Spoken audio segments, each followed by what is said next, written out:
Hey guys, this is the last resort. It's called Crocs, and this is our last day in Costa Rica. So we're just gonna walk in.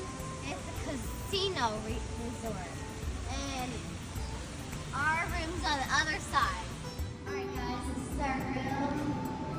So we walk in, and then there's the bathroom, and it got a really cool sink. And yeah, sorry, we're using it. We got all the pool. We got all the pool that's right by the ocean. Got a little coffee area. We got me and my sister's bed. Got, of course, a TV stand. Another bed for my parents. Put all the suitcases there. And then look at this.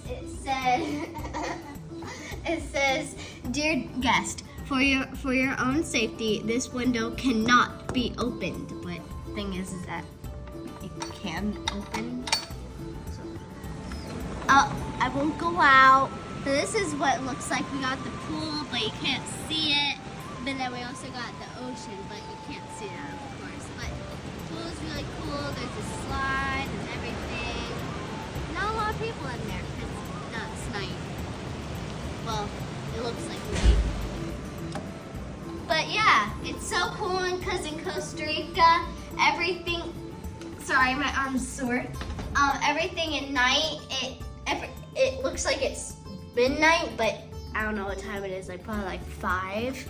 But yeah, that's our room. It's so cool. This is our last room. Tomorrow we are leaving for Costa Rica. So that's my hotel room.